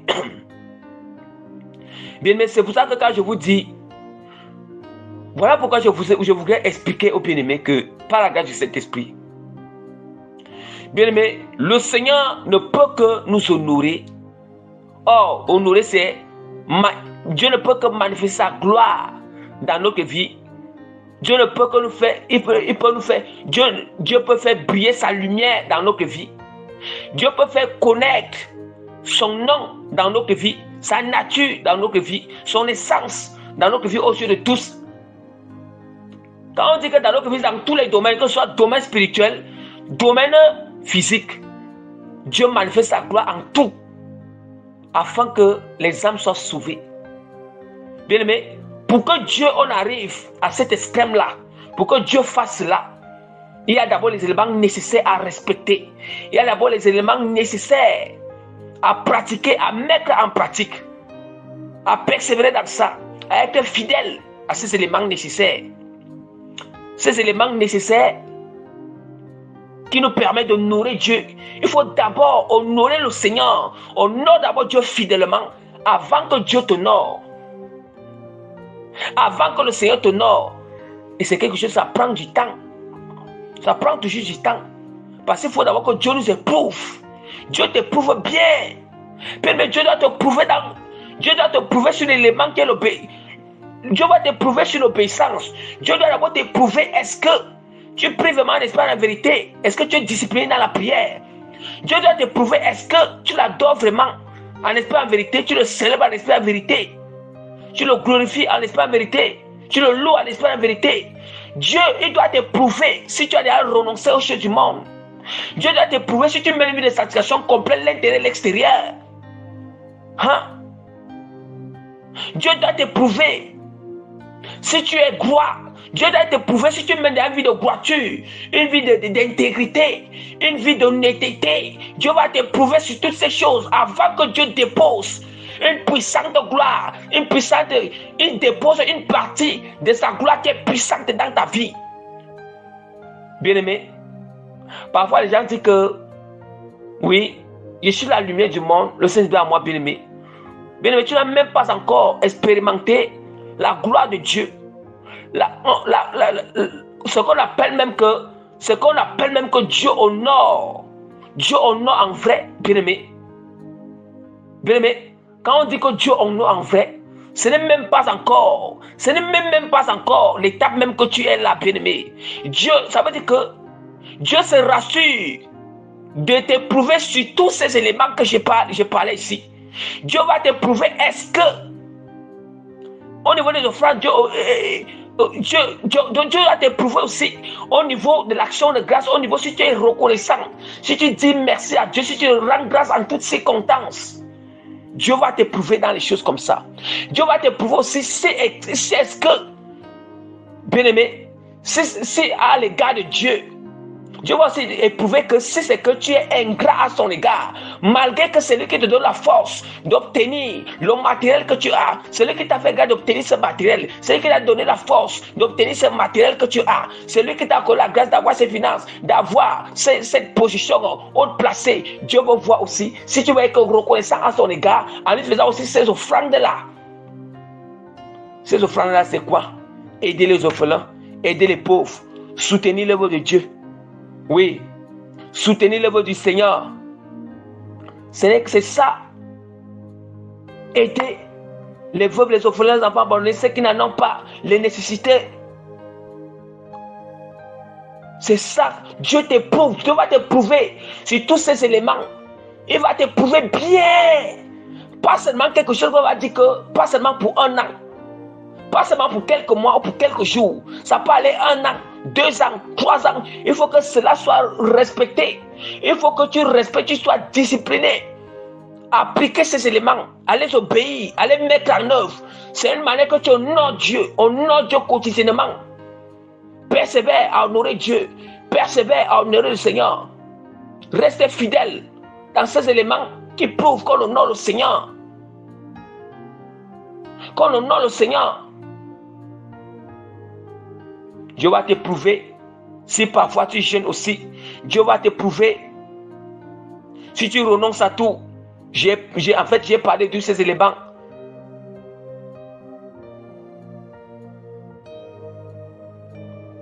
Donc vraiment, Dieu va éprouver mes bien-aimés. Donc bien-aimés, nous allons passer sur notre petit 2. Notre petit 2 qui est quelque façon comment Dieu honore, quelque façon comment Dieu honore ses disciples. Quand il dit que quelque façon, j'ai juste pris, en fait, je vais expliquer ça, nous allons passer sur ça directement. Donc, bien aimé, donc nous allons continuer notre enseignement avec notre petit 2. Notre petit 2 et achever aussi avec notre grand thème avec ce petit 2. Quelque façon, comment Dieu honore ses disciples. C'est très important, bien aimé. Avant que je vais commencer à citer ces façons-là, quand je dis que quelque façon, j'ai juste donné, je ne peux pas donner. Dieu a plusieurs façons. Plusieurs façons, d'abord dire que je ne peux pas limiter la puissance de Dieu. Voilà pourquoi il y a certaines choses, quand on va les enseigner, parfois, quand on va enseigner, on doit montrer que on ne doit pas, on ne doit pas conclure que c'est, même au niveau des éléments que j'ai cités, peut-être qu'il y a encore d'autres éléments encore. Mais surtout quand Dieu manifeste sa puissance là, sa gloire, la gloire de Dieu est immense. La gloire de Dieu est infinie. C'est infini. C'est infini, ça veut dire que c'est d'où maintenant j'ai dit que, quelque façon, comment Dieu honore ses serviteurs. Parce que moi je peux connaître une partie. La parole de Dieu dit que nous connaissons en partie et nous professons en partie. Dieu peut me faire grâce de connaître une partie de quelque façon. Peut-être un autre serviteur de Dieu, il peut aussi avoir d'autres parties encore. Voilà pourquoi j'ai dit que ça c'est pour la connaissance que moi j'ai reçue de la part de l'Esprit du Seigneur. Donc, comment le Seigneur peut honorer son serviteur. Quelques façons, mais quelques exemples. Comment Dieu peut honorer son serviteur. Ou bien son disciple, son enfant, son fils ou sa fille. Tout cela pour la gloire de Christ. Bien aimé, avant cela, je vais d'abord lire la parole de Dieu. Je vais d'abord lire la parole de Dieu dans le psaume 18. Psaume 18, verset 20 à 26. Je vais lire au fur et à mesure que je vais lire, je vais aussi essayer d'attirer l'attention, expliquer. L'Éternel m'a traité selon ma droiture. Il m'a rendu selon la pureté de mes mains. Bien, mais est-ce que nous entendons? Vous voyez comment je vous ai parlé de les éléments que je vous ai dit. Les éléments que je vous ai dit que parmi ces éléments, les 15 éléments que moi j'ai cités, mais peut-être d'autres peuvent connaître d'autres éléments aussi. Mais parmi les 15 éléments que j'avais cités, il y a la droiture, l'intégrité et l'honnêteté que j'avais cité en une seule ligne. Vous voyez, la parole nous dit que l'Éternel m'a traité selon ma droiture. Selon ma droiture, ça veut dire quoi? Là maintenant, avant que je vais commencer à citer comment le Seigneur, je n'ai même pas encore cité quelques manières, comment est-ce que Dieu honore. Mais je veux d'abord lire ce passage pour vous attirer l'attention que ce qui déclenche que Dieu nous honore, ce qui déclenche, pour vous prouver que ces éléments-là, c'est ça qui déclenche. Les éléments, c'est ça qui, quand on honore Dieu, c'est ça qui déclenche aussi que Dieu nous honore. Donc c'est l'élément déclencheur, les éléments déclencheurs pour que Dieu nous honore. Voilà pourquoi l'Éternel m'a traité selon ma droiture. Vous voyez? Vous voyez, ça veut dire que Dieu te traite selon ta droiture. Ça veut dire que si tu es droit, Dieu va aussi te récompenser selon ta droiture. Il va te traiter selon ta droiture. Nous comprenons? Il m'a rendu selon la pureté de mes mains. Car j'ai observé les voies de l'Éternel et je n'ai point été coupable envers mon Dieu. J'ai observé les voies de l'Éternel. J'ai observé les voies de l'Éternel. Oh, les voies de Dieu, c'est quoi? Oh, Jésus-Christ a dit quoi? Jésus-Christ a dit que là où je suis, mon disciple doit me suivre. Oh, suivre Christ. Le chemin, Jésus-Christ a dit qu'il est le chemin, la vérité, la vie. Oh, le chemin de Christ, c'est quoi? Les voies dans ce chemin, il y a la parole de Dieu.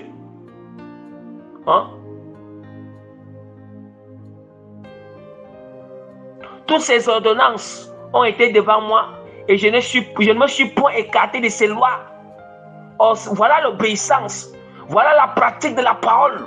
La pratique des lois de Dieu. La pratique de la parole de Dieu. La pratique des préceptes du Seigneur. Nous-mêmes, nous connaissons la gloire que Dieu a déversée sur David. Nous connaissons comment la lumière de Dieu brillait sur David. Nous connaissons comment Dieu,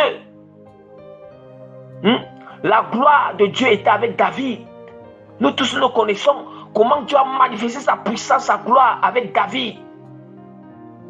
Avec toutes les victoires que Dieu a données à David. Voilà pourquoi. Voilà, David nous démontre pourquoi est-ce que David nous démontre par quel. David nous démontre comment est-ce que Dieu. Ça veut dire qu'il y avait des éléments par lesquels Dieu le notait. Dieu observait pour que la gloire de Dieu soit avec David permanemment. Nous-mêmes, nous avons vu, il a suffi que David pêche en faisant l'adultère. En faisant l'adultère, nous avons vu comment il a été humilié. Il a été humilié par le Seigneur. Nous avons vu. Mais il a suffi qu'il se répande et qu'il revienne sur le bon chemin et qu'il garde la parole de Dieu. La gloire de Dieu est encore continuée à demeurer, à rester avec lui. Si la gloire de Dieu n'était pas avec David, aujourd'hui, nous ne lisons pas les psaumes. Si nous ne lisons pas les psaumes aujourd'hui, oui, ça c'est une preuve. Voilà une preuve de la gloire de Dieu dans la vie de David. Une preuve de la puissance de Dieu dans la vie de David. Une preuve de la lumière de Dieu, qui brille dans la vie de David. Et comme je vous disais qu'une preuve que cette gloire-là, ce n'était pas pour David, mais c'était pour le peuple du Seigneur. Mais c'était pour que Dieu soit glorifié. La preuve en est qu'aujourd'hui, là, nous sommes en train de lire ces psaumes. Ces psaumes, ce n'était pas pour David, mais c'était pour la gloire de Dieu. Oh, par cette somme-là, on a encore de glorifier Dieu. Par cette somme-là, on reconnaît la puissance de Dieu. Par cette somme-là, nous reconnaissons que la puissance de Dieu existe. Par cette somme, nous sommes toujours affranchis par cette somme. Ça nous fait demeurer dans le chemin de Dieu.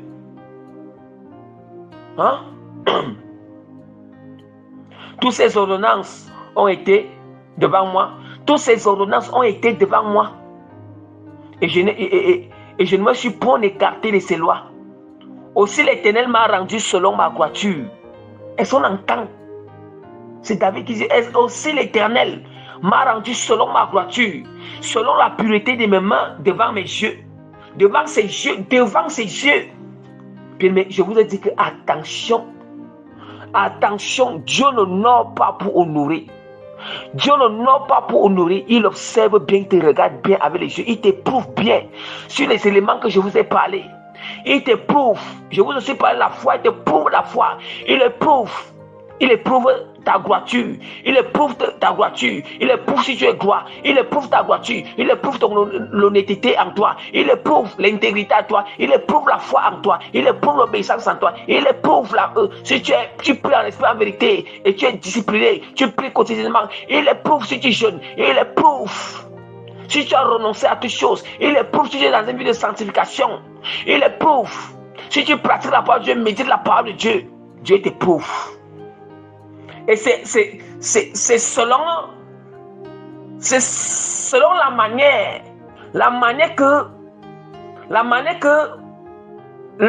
que tu il y a un mot qui m'échappe là.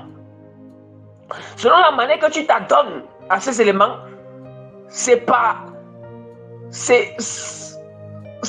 que Dieu va aussi te juger. C'est pas ça que Dieu aussi va te juger bon. Bon, s'il doit t'honorer ou bien ne doit pas t'honorer. Est-ce que nous entendons, mes bien-aimés? S'il doit t'honorer ou bien ne doit pas t'honorer. Ça veut dire que si tu négliges ces éléments, mais Dieu va aussi négliger de t'honorer. Si tu es sérieux à mettre ces éléments en pratique, Dieu sera aussi très sérieux pour t'honorer. Ça veut dire que la manière que Dieu va t'honorer, la manière que Dieu va manifester sa puissance, sa gloire dans ta vie, ça sera aussi très sérieux. Si tu es discipliné, c'est comme ça. Mais bien aimé, tu négliges, Dieu va te négliger. Écoutons encore ce que la parole de Dieu nous dit. La parole de Dieu nous dit dans toujours le psaume 18, dans le verset 25, que avec celui qui est bon, tu te montres bon. Bien aimé, il n'y a pas, avec Dieu, il n'y a pas la magie. Quand nous sommes en Christ, ce n'est pas le maraboutisme, ce n'est pas le fétichisme. Quand nous sommes en Christ là, ce n'est que la parole de Dieu. Ce n'est que la parole. Il faut savoir manipuler les lois de Dieu. Il faut savoir manipuler les principes du Seigneur. C'est fini. C'est fini. C'est fini, bien-aimé. C'est fini. La parole de Dieu nous il dit que avec celui qui est bon, tu te montres bon. Avec l'homme droit, tu agis selon la droiture.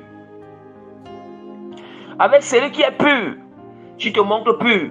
Avec le pervers, tu agis selon sa perversité. Est-ce qu'on entend?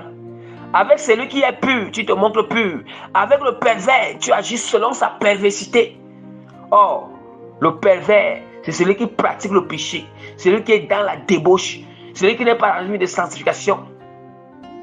Ça veut dire que si tu es dans une vie de péché, Dieu aussi va agir avec toi selon la vie de péché.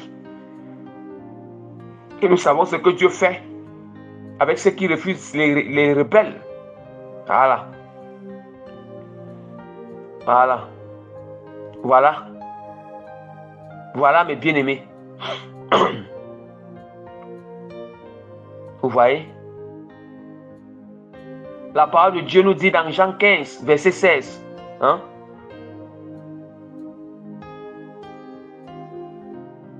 La parole de Dieu nous dit dans... mais avant ça, je vais d'abord... la parole de Dieu, avant ça, avant de citer certains exemples, ou bien quelques manières, ou quelques façons, comment Dieu peut nourrir ses serviteurs, je vais encore lire rapidement. Jean 15, verset 16, qui nous dit, ce n'est pas vous qui m'avez choisi, mais c'est moi, je vous ai choisi, et je vous ai établi afin que vous alliez et que vous portiez des fruits et que votre fruit demeure, afin que ce que vous demanderez au Père à mon nom, il vous le donne. Bien aimé, il est très clair, il dit que ce n'est pas vous qui m'avez choisi, mais c'est moi, je vous ai choisi et je vous ai établi afin que vous alliez et que vous portez des fruits. Bien-aimé, je vais vraiment poser des questions. Toujours avec ce passage, je vais encore lire rapidement sur Jean 17, verset 18, que comme tu m'as envoyé dans le monde, je les ai aussi envoyés dans le monde. Et Luc, je les ai aussi envoyés dans le monde. Bien-aimé. Bien-aimé, qu'est-ce que ça signifie? Qu'est-ce que ça signifie? Jean 20 nous dit encore 21. Jean 20, 21, Jésus l'a dit de nouveau. La paix soit avec vous. comme le Père m'a envoyé, moi aussi je vous envoie. Bien aimé. Il y a toujours, oui, nous savons que tout le monde dit toujours que le Seigneur m'a envoyé. Le Seigneur m'a envoyé, c'est une bonne chose. C'est une bonne chose que le Seigneur envoie. Mais quand Christ a envoyé ses disciples, Christ a envoyé ses apôtres, bien aimé, je vais prendre cela. La parole dit que ce n'est pas vous qui m'avez choisi, mais c'est moi, je vous ai choisi et je vous ai établi afin que vous alliez et que vous portez des fruits. Bien aimé, nous savons qu'on ne peut pas porter des fruits. Nous savons qu'un arbre, l'arbre ne peut pas porter de fruits si d'abord l'arbre n'a pas d'abord été planté. Il faut d'abord que l'arbre soit planté. Après avoir que l'arbre est planté, il faut qu'on arrose cette plante. Il faut qu'on arrose la plante. Ou bien on arrose cette plante. Ou bien on arrose cette graine. Maintenant, il faut que la graine pousse. Après avoir que la graine va pousser, il faut que ça pousse, ça sort d'abord du sol. C'est ça qu'on appelle pousse. Après avoir poussé, il faut que ça croît. Maintenant, après que ça va croître là, il faut que ça croît. Ça croît jusqu'à ce que ça donne les branches et ça produit des fruits. Bien aimé, il y a combien d'étapes à l'intérieur? Il y a combien d'étapes à l'intérieur? Il y a combien d'étapes à l'intérieur? Mais nous allons voir que nous savons déjà que s'aimer, il faut d'abord que tu reçoives la parole du Seigneur. Il faut que tu reçoives la parole de Dieu en toi. Mais il ne faut jamais se précipiter. Il faut d'abord que tu reçoives la parole de Dieu en toi. Même les apôtres ont d'abord reçu la parole. Mais il faut d'abord, parce que les fruits, c'est la gloire de Dieu. Quand les fruits sont manifestés, ça veut dire que Dieu manifeste sa gloire en toi. Mais Dieu ne peut pas manifester sa gloire. C'est déjà tu n'as pas reçu la sémence. Deuxièmement, la sémence n'a pas poussé. Troisièmement, la sémence ne croit pas. La sémence ne croit pas. Voilà 3 étapes. Mais comment alors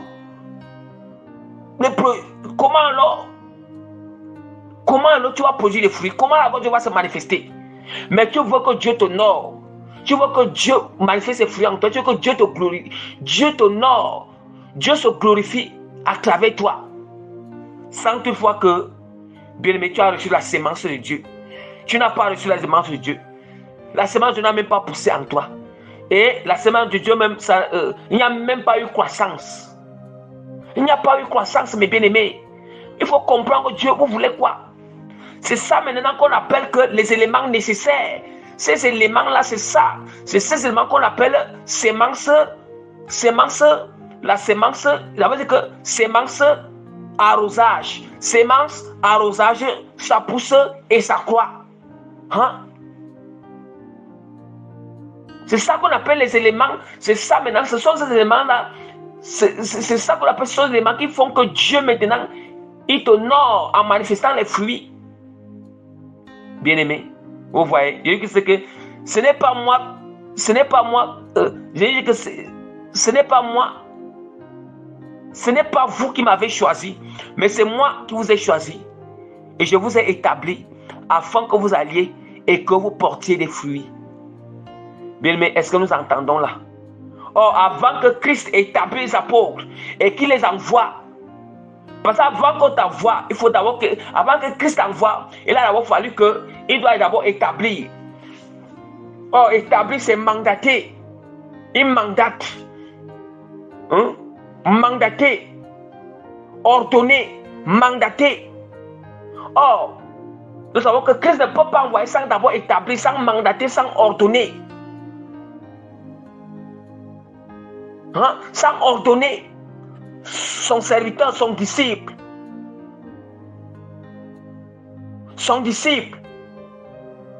Mais avant d'être établi et ordonné, il a fallu quoi?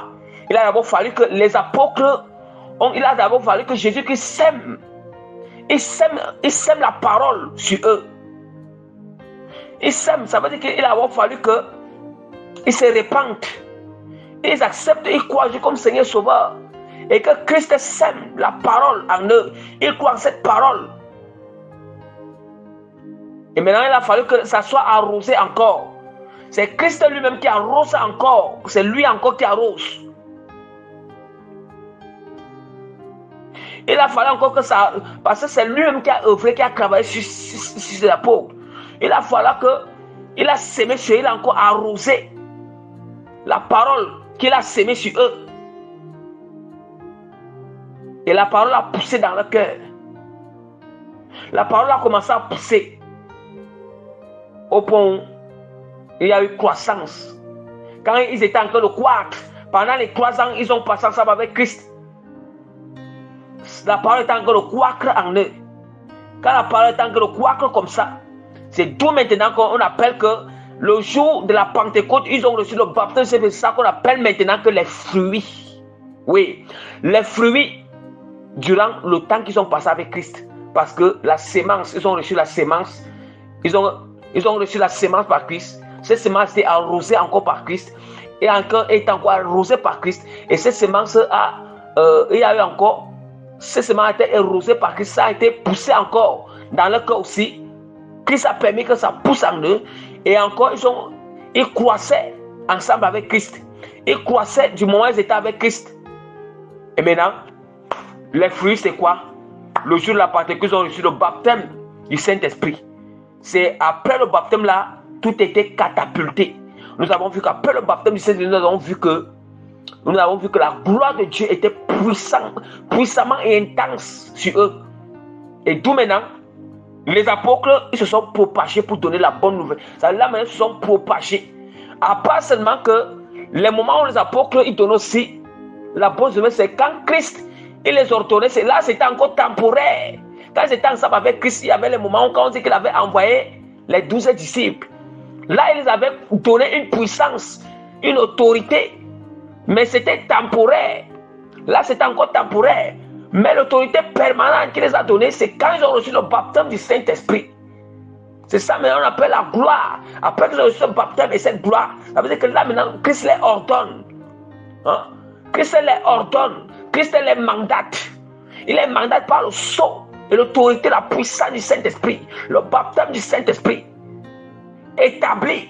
Et c'est en ce moment-là qu'ils sont sortis pour aller donner la bonne nouvelle, pour donner la bonne nouvelle, prêcher la bonne nouvelle avec la puissance de Christ. Mais comment tu parlais de la bonne nouvelle? Comment tu parlais prêcher? Comment sans la puissance de Christ? Parce que la gloire était à présent. Et là maintenant nous allons alors voir comment Dieu glorifie alors. C'est ça maintenant nous allons parler maintenant. Quelles sont les manières? Nous allons parler de cette manière. Quelles sont les manières que Dieu glorifie?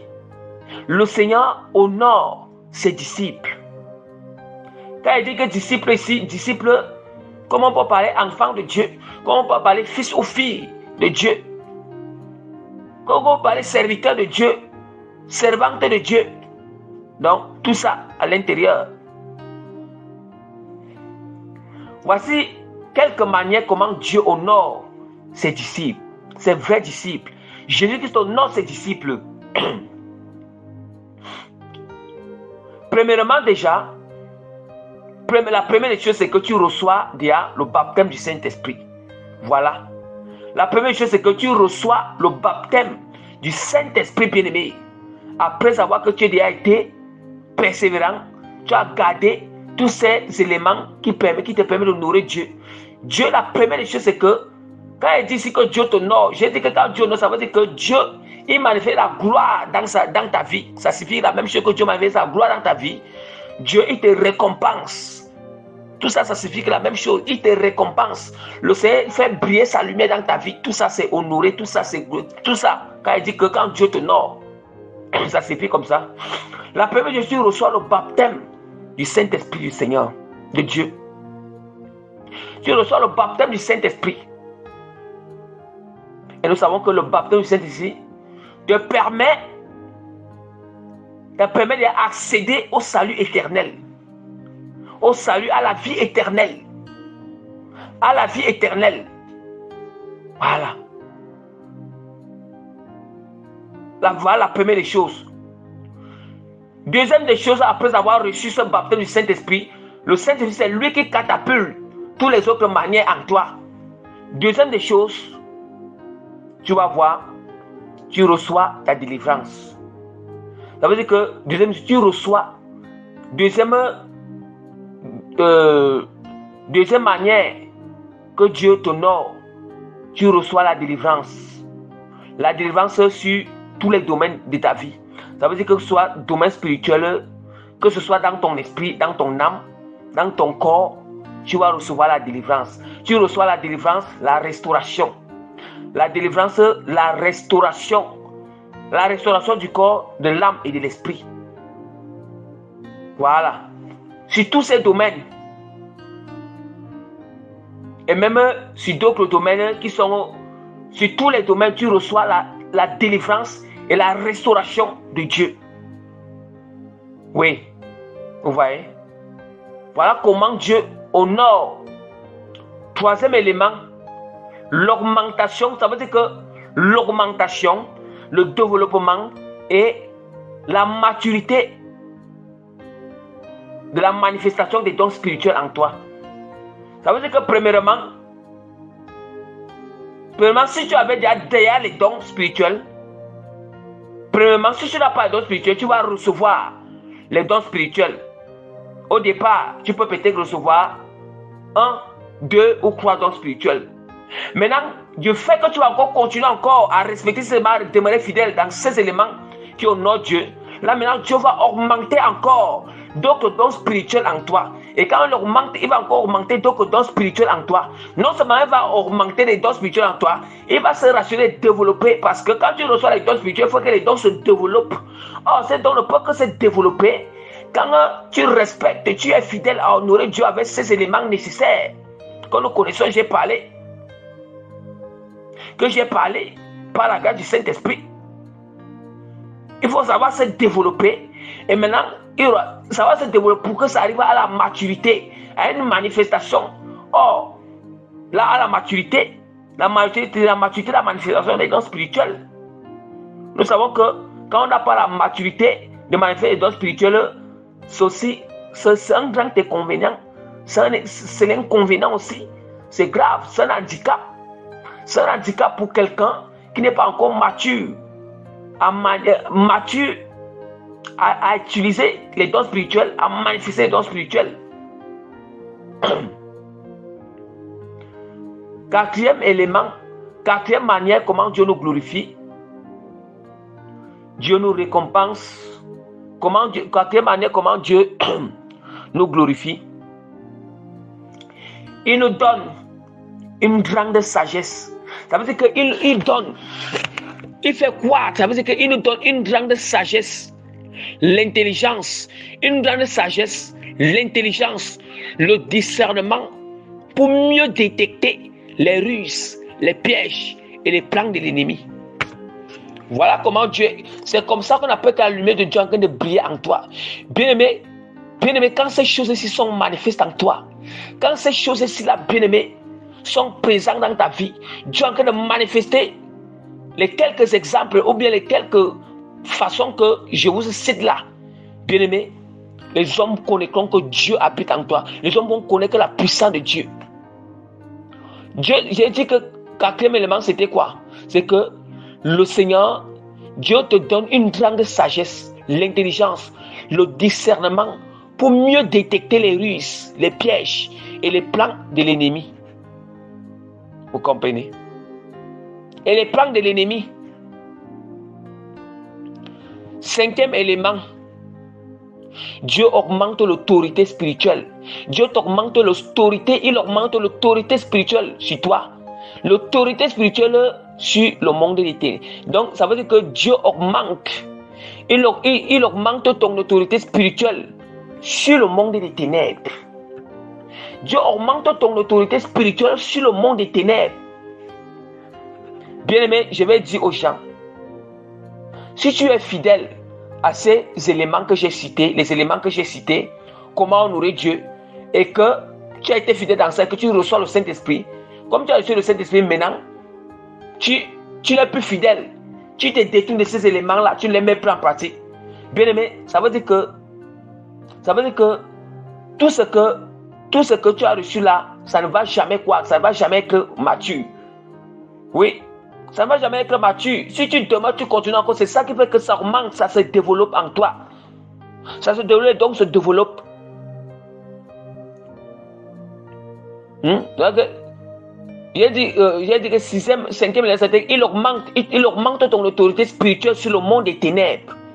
Ça veut dire que tu as une autorité spirituelle sur le monde des ténèbres. Ça veut dire que quand tu pries, quand tu fais des combats spirituels avec autorité, même l'ennemi tremble. Le monde des ténèbres tremble. Ton autorité est tranchante. Hein? 6e élément, c'est quoi? 6e élément, la faveur. Ça veut dire que la faveur de Dieu est avec toi. La faveur de Dieu est avec toi dans tout ce que tu fais. La faveur de Dieu est avec toi dans tout ce que tu fais, bien-aimé. La faveur de Dieu est avec toi dans tout ce que tu fais. Tout ce que tu fais, la faveur de Dieu, même dans les situations qui sont impossibles devant les hommes, la faveur de Dieu est avec toi. Est avec toi, bien-aimé. C'est le Jacques que dans certains endroits où les hommes ne peuvent pas, dans certains endroits où certains ne peuvent pas t'en sortir, toi tu t'en sors. C'est ça qu'on appelle la faveur de Dieu. C'est ça, pour attirer la faveur de Dieu dans ta vie, il faut mettre en pratique ces éléments qui sont conformes à la parole de Dieu. 7e élément, Dieu se rassure de te guérir. Dieu, il te guérit. Donc, il restaure ta santé. Dieu restaure ta santé avec une guérison. Ça veut dire qu'il guérit ton âme. Il guérit ton esprit. Il guérit ton corps. Il guérit ton corps. Oui, c'est qu'à quelle manière comment Dieu manifeste sa gloire ou comment Dieu honore son disciple. Donc c'était plutôt 7e élément. Maintenant, 8e élément, nous allons citer. 8e élément, c'est... Là-bas, c'était, je m'excuse, c'était plutôt le 9e élément, guérison. Maintenant, le 10e élément, nous allons citer 10e manière, comment Dieu honore ou bien manifeste sa gloire dans la vie de son serviteur. Il se montre bon à ton égard. Dieu se montre bon à ton égard. Déjà, on a parlé dans le psaume là-bas. Il se montre bon parce que si toi, si tu t'es montré bon à son égard, Dieu se montre bon à ton égard. 11e élément, la parole qui sort de ta bouche est authentique. La parole qui sort de ta bouche est authentique et change les choses. Et change les choses. En fait, ce n'est pas toi qui fait que cette parole soit authentique ou bien que cette parole fait changer les choses. Mais c'est la gloire de Dieu qui est en toi.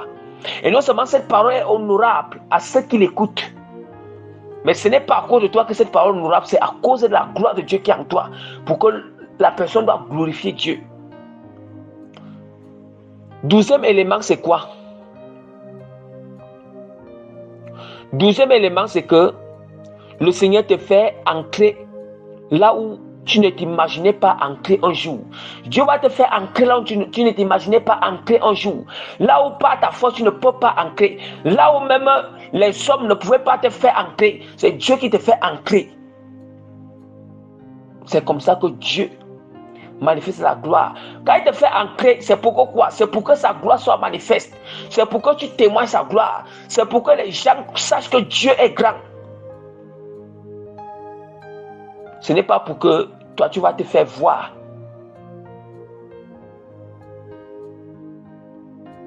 Treizième élément.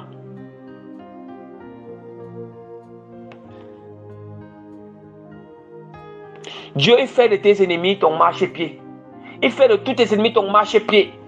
Tu vas constater que tous les gens qui ont dit, tous les gens qui pensaient que, tous les gens qui se sont moqués de toi, les gens qui se sont moqués de toi, qui se sont moqués de toi, qui t'ont humilié pendant le temps de brisement que je te brisais, les gens qui t'ont humilié, les gens qui disent faussement de toi, les gens en fait qui mettent les bâtons sur tes roues, les gens qui conspirent des choses contre toi, qui te calomnient, bien-aimé, que tu connais ces gens ou tu ne les connais pas, que ce soit ceux que tu connais ou que ceux que tu ne connais pas, ceux qui sont près ou de loin, Dieu va se rassurer que tout cela, Dieu va se rassurer que ces gens-là soient assujettis à sa gloire qui est en toi.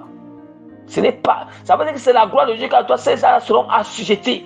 Il va se rassurer qu'ils soient, c'est comme ça. C'est comme ça. Voilà comment Dieu fait les choses. Voilà comment le Seigneur fait les choses.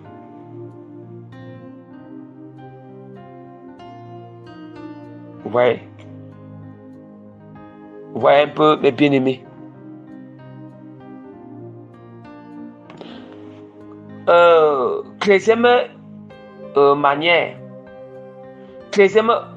Plutôt 14e manière, comment Dieu honore ses disciples. Le Seigneur, il fait de toi une particularité au milieu des autres ou en présence des autres. Dieu fait de toi une particularité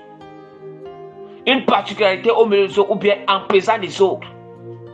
Voilà pourquoi nous allons constater qu'il y a la jalousie aussi parmi les serviteurs de Dieu, la jalousie aussi parmi les chrétiens, la jalousie aussi parmi les enfants de Dieu.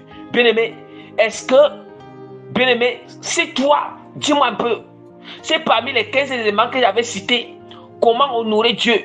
Si toi tu respectes seulement 5 éléments à l'intérieur et que l'autre respecte tous les 15 éléments et les met en pratique chaque jour, je pense que quand vous êtes en public là, dites-moi un peu, je prends peut-être par exemple, vous êtes peut-être que 5, peut-être une assemblée, peut-être que vous êtes 5. Les chrétiens ou bien les serviteurs se regroupent à 5. Vous vous regroupez à 5. Voilà, regroupez à 5 afin de faire l'œuvre du Seigneur. Bien-aimé, et que parmi les 5, le premier, nous allons voir que le premier peut-être, le premier enfant de Dieu, parmi les 15 éléments qu'il avait cités, comment honorer Dieu, lui, il respecte peut-être que 5 éléments. Il respecte 5 éléments, il néglige les autres 10 éléments. Le deuxième, il respecte 7 éléments et il néglige le reste de 8 éléments. Le troisième, il respecte 8 éléments. 8 éléments et il néglige le reste de 7 éléments. Le quatrième, il respecte 10 éléments et peut-être qu'il néglige les autres 5 éléments. Et le cinquième, il respecte les 15 éléments, bien-aimés. Parce que je suis en train d'enseigner profondeur. Pourquoi? Pour que vous compreniez pourquoi est-ce que parfois, dans une assemblée ou bien dans un groupe de chrétiens, pourquoi certains sont plus brillants? Pourquoi certains sont beaucoup plus utilisés par Dieu? Est-ce que le Seigneur peut dire quoi? Est-ce que Dieu peut dire quoi? Est-ce que Dieu est un Dieu de parti pris? Non. Est-ce que Dieu préfère l'autre à dépasser l'autre? Non. Non. Or, nous tous, Dieu nous aime de la même manière. Mais les récompenses diffèrent. C'est ça que vous devez souvent comprendre. C'est ça que les chrétiens doivent comprendre. Dieu nous aime de la même manière. Il n'aime pas l'autre à dépasser l'autre. Non. Il aime nous tous. Les 5 personnes là que je suis en train de prendre exemple. Je prends l'exemple. Les 5 personnes là qui sont en groupe là, qui sont ils se sont assemblés pour faire l'œuvre du Seigneur. Dieu aime eux tous de la même manière. La grâce de Dieu avec eux tous. Mais alors, Dieu va récompenser. Dieu récompense. Dieu va récompenser, mes bien-aimés. Dieu va récompenser. Il récompense. Il récompense la fidélité. La fidélité, la pratique de ces éléments. Ça veut dire quoi? Ça veut dire que le premier qui pratique rien que 5 éléments là, Dieu va le récompenser selon les 5 éléments qu'il est en train de pratiquer, les 5 éléments dans lesquels il est fidèle. Celui qui pratique le deuxième qui pratique les 16 éléments là, Dieu va aussi le récompenser selon les 7 éléments qu'il est en train de mettre en pratique. Celui qui met aussi les 8 éléments en pratique, le troisième qui met les 8 éléments, Dieu va aussi le récompenser selon les 8 éléments qu'il met en pratique. Celui qui met aussi Le quatrième qui met les 10 éléments en pratique, c'est le recommande selon les 10 éléments qui met en pratique. Mais celui qui met tous les 15 éléments en pratique là, bien aimé, Dieu va se le recommander selon les 15. C'est ça qui va faire qu'il soit plus brillant à dépasser les autres. Et je vous renvoie encore dans les paraboles des 5 talents. Des 5 talents qu'on nous parle dans Matthieu chapitre 25. Nous connaissons. Hein? Nous connaissons. C'est l'effort de tout un chacun. C'est l'effort, l'obéissance, la fidélité, tout ça, c'est ça que Dieu récompense. Mais en réalité, Dieu aime les saints de la même manière. Dieu aime tous les chrétiens. Je reviens que Dieu aime tous les chrétiens de la même manière. Il nous aime nous tous et sa grâce du salut est avec nous tous. Mais alors, il récompense. C'est la récompense qui diffère. Les récompenses diffèrent. Donc aujourd'hui là, bannis la jalousie. Aujourd'hui là, il ne faut plus jamais.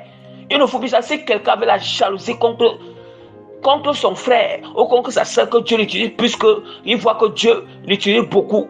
Ou bien sûr, si des serviteurs de Dieu, ceux qui sont parfois jaloux de l'autre, que la jalousie soit bannie aujourd'hui. Voilà les secrets. Toi, si Dieu peut t'utiliser l'intensement comme il utilise comme ça, mais si tu respectes selon le travail que tu fournis à Dieu, selon ta fidélité, c'est ça que Dieu note. Donc c'est important.